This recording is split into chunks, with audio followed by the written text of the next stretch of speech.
All right, let's dive into Stoicism today.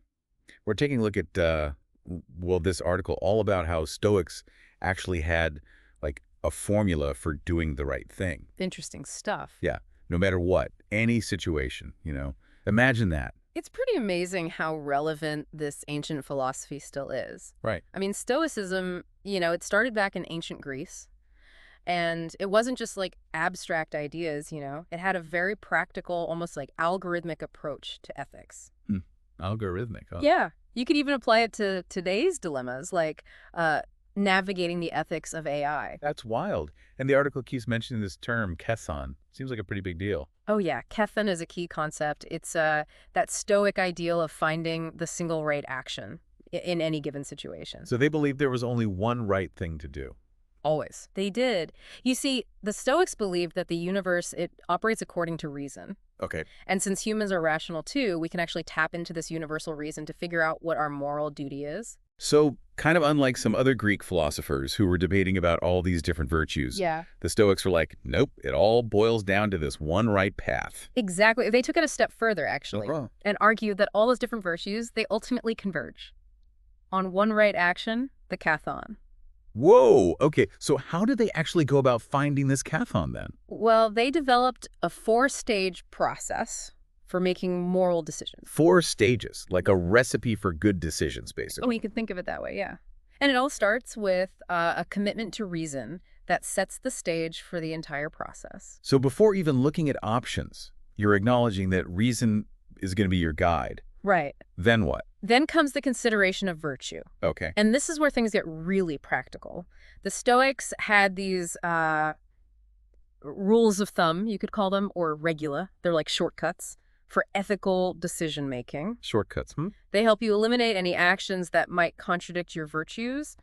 Like filters. Weeding out anything that clashes with your values. How would that work, like, practically? Let's say you're in a situation where lying could benefit you. Okay, classic dilemma. Right. So a Stoic regula might be honesty is essential to virtue. So immediately lying's out. It goes against that principle. So you're, like, systematically filtering out anything that violates those virtues. But what happens when you're left with multiple options? And they all seem virtuous. How do you pick? That brings us to stage 3, evaluating value. Now, the Stoics, they weren't against things like wealth or health or pleasure. Okay. They considered those to be indifference. Indifference. Meaning neither inherently good nor bad. I don't quite follow. Okay, so indifference only gain value in relation to virtue. Let's say you've got 2 choices, both morally sound. One might lead to a promotion at work. The other involves helping a friend in need. Tough choice. Right. Both are aligned with virtue, but the Stoics would say helping a friend, while maybe less lucrative, holds more moral value. So you're maximizing that positive impact while still staying true to those virtues. Exactly. I'm starting to see how helpful this could be. Okay, so you've done all that thinking, arrived at the right choice. Then what? Then comes the final stage, acting on your conclusion. Oh, right. The Stoics believed there's no point in all this deliberation if you don't follow through. Inaction, when you know the right thing to do, that's basically moral negligence. Whoa. Powerful stuff. Mm. But it doesn't stop there, right? I mean, the article also mentions this whole thing about, like, different roles and the cosmopolis. We're just getting started. Things get more complex when you consider responsibilities to others, the community. You're absolutely right. The Stoics didn't view this formula as something you apply, like in isolation. Okay. They recognized that we all have these different roles, parent, friend, citizen, and with each role comes specific duties. Right, makes sense. Being a parent comes with different responsibilities than, say, being a citizen. Precisely. So how do you balance all these different hats we wear? Yeah, how do you? Well, that's the beauty of the Stoic formula. It provides a framework for navigating those complexities. The specific duties within each role, those guide your decision-making process. I see. A Stoic parent, for example, might prioritize their child's well-being, while a Stoic citizen might prioritize the common good of their community. So it's all about context. Exactly. And that brings us to this really interesting concept, the cosmopolis. Yeah, that one kind of threw me for a loop. Sounds like something out of a sci-fi novel. Right. What exactly is it? Think of it as the Stoic vision of a universal community, governed by reason. It suggests we're all citizens of this larger world, bound by a shared moral law that goes beyond individual preferences or cultural norms. So it's not just about, like, my duties, but recognizing my responsibility to this, like, global community. Exactly. The Stoics believed our actions, they should align not only with our individual roles and virtues, but also with this larger framework of the cosmopolis. Whoa, this is giving me a whole new perspective on ethical decision-making. Pretty profound stuff. It's not just about me and my little bubble. It's about contributing to a more just and virtuous world. That's the idea. Amazing, but also kind of overwhelming. Maybe we should give folks a chance to digest all of this and come back to explore how it plays out in our daily lives in part 2. Sounds like a wise decision. Even the Stoics recognize the value of taking a step back, for reflection. Okay, welcome back to our deep dive. We were getting pretty deep into Stoicism and these big ethical questions. Definitely. Now I kind of want to bring it back down to earth. Okay. Like, how can we actually UEC these ancient ideas for, the choices we make every day? That's where the real power is, I think. I mean, think about it. We're always making decisions, right? Big ones, little ones. Yeah, constantly. Disagreements at work, tricky stuff in our personal lives, even like how we handle those online arguments, Ugh, yeah, those can be brutal. All of those are chances to put these Stoic muscles to work. Okay, so let's get specific. Let's say I'm in a heated debate with a coworker. Things are escalating, and I'm about to, like, unleash a super sarcastic comeback. It happens to the best of us. How would a Stoic handle that moment? Well, first, remember that commitment to reason we talked about. Right. Instead of just reacting, impulsively, take a breath, try to see the situation objectively. Step back. Exactly. Then ask yourself, okay, what aligns with my virtues here? So instead of trying to win the argument, I'm thinking about fairness, respect, even kindness. Exactly. Those Stoic rules of thumb, those they kick in, reminding you that, that snarky comment might feel good now, but Ultimately backfires. right, it undermines those principles. So deep breaths, resist the sarcasm, find a better way to deal with the disagreement. Sounds tough. It can be, but it's also, like, empowering. Oh, how so? It's that Stoic idea of freedom, aligning your actions with reason, with virtue. It's not always easy, but it leads to more peace of mind and stronger relationships. Makes sense. I can see that applying to a ton of situations, not just work stuff. Yeah. What about in our personal lives? Like, let's say a friend's going through a hard time, and I want to be there for them, but I'm also feeling totally drained myself. That's a tough one. How would Stoicism guide me there?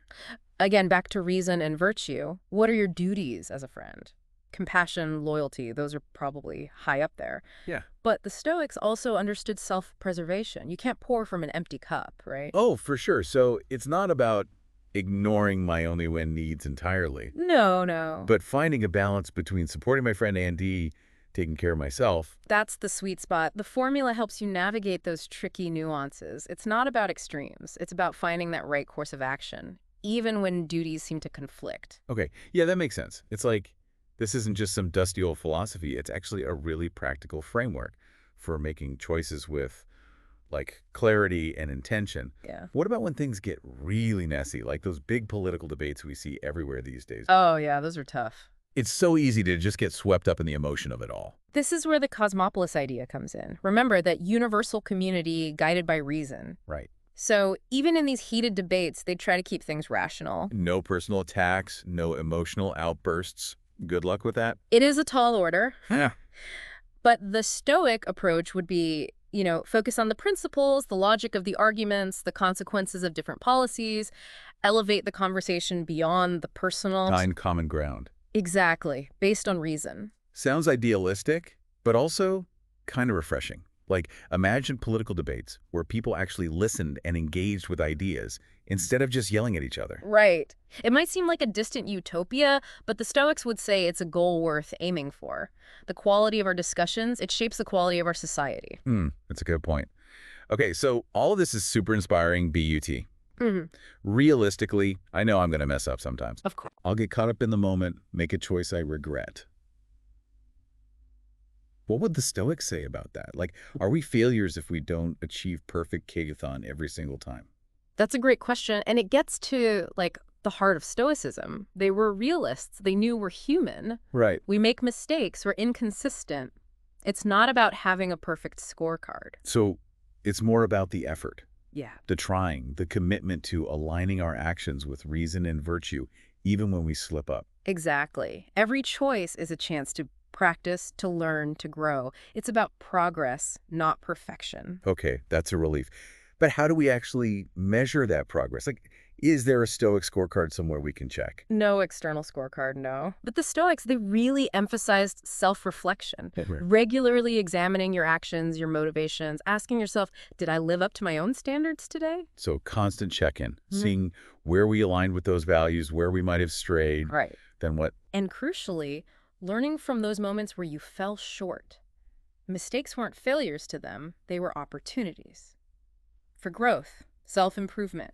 This is making me think about all those tiny choices we make every day, the ones we don't even really think about. Yeah. How we react to a traffic jam, whether we gossip about a coworker, Mm-hmm. those little things. Could those actually be like micro workouts for our stoic muscles? Absolutely. They believe virtue is built through consistent practice, not just big heroic moments, but in the everyday stuff.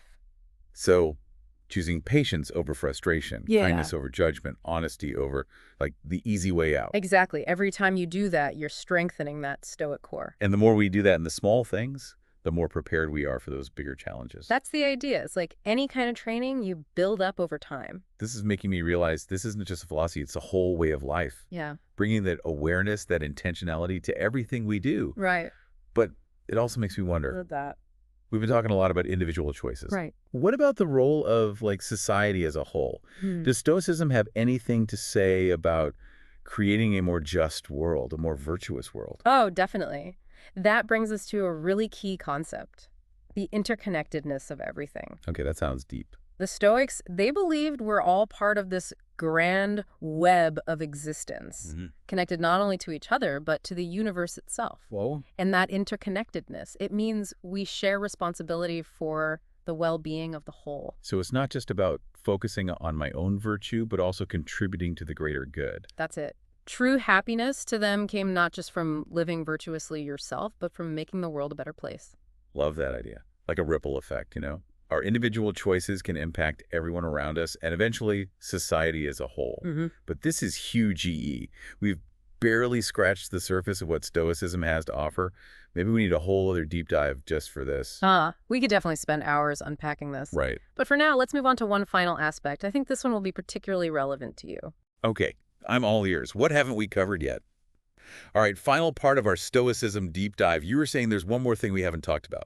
We've covered a lot of ground, haven't we? Reason, virtue, action, our roles in society.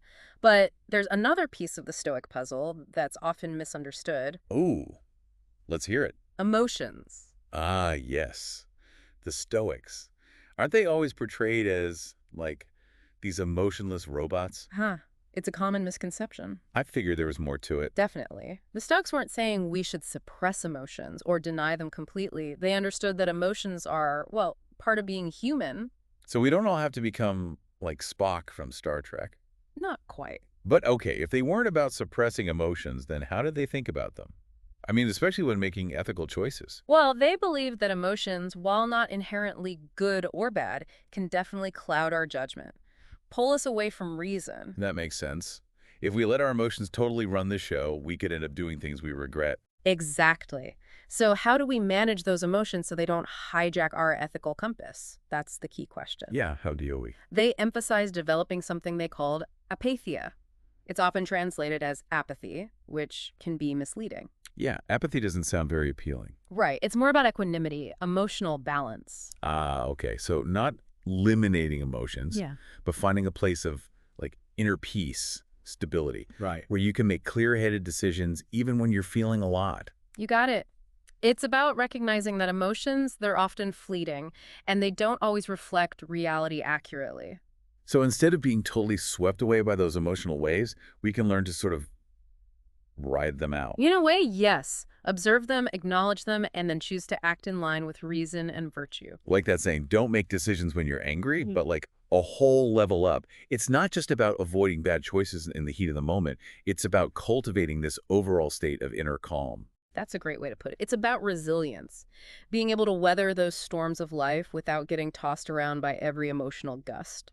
I love that analogy. Mm. But how do we actually do that, cultivate that kind of emotional balance? Yeah. Did the Stoics have any, like, practical tips? Oh, definitely. They were big on practices like mindfulness, meditation, reflecting on the impermanence of things. The impermanence of things. Okay. These practices, they help us detach from our immediate reactions, help us see things more clearly, objectively. So training our minds to be less reactive and more responsive, like creating that space between something happening and how we react to it. Exactly. So we can choose to act with wisdom and intention. It's a lifelong process, I'm sure. It is, but even small steps make a difference for our emotional well-being and our ability to make good decisions. This is making me realize Stoicism isn't just about ticking boxes, Hmm. making the right choice. It's this whole way of approaching life, grounded in reason, virtue, and emotional balance. You nailed it. It touches every part of life, our thoughts, our feelings, our actions, how we treat others. A holistic approach. Absolute. And man, does it feel relevant today. I mean, we're constantly bombarded with information, demands, stimulation. Finding that inner peace, that clarity, it's hard. You know, even though they lived in a very different world, the Stoics got that. They understood this challenge. They did. Things happen, external circumstances are often beyond our control, but our response, how we choose to react, that's our power. So it's about focusing on what we can control, our thoughts, our emotions, our actions, Hmm. and building up that inner strength to handle the inevitable ups and downs of life. That's the essence of it, a message that transcends time and cultures, really. Something we can all learn from no matter who we are or what we believe. This deep dive has been eye-opening for sure. I feel like I have a whole new understanding of Stoicism and its wisdom. It's been a pleasure exploring it with you. And remember, the Stoic journey isn't about reaching some finish line. It's about the practice, the ongoing growth, and self-discovery. Before we wrap up, maybe a final thought for our listeners. Like, what's one small step we can take today to start incorporating some of these Stoic principles? I'd say start with mindfulness. Take a few minutes each day just to pause, breathe, observe your thoughts and feelings. Don't judge them, just notice them. Just notice them. That simple act can create so much space for awareness, intentionality, and ultimately for acting more virtuously. Amazing advice. Well, on that note, that wraps up our deep dive into Stoicism. May you all find wisdom, courage, and serenity on your own Stoic journeys.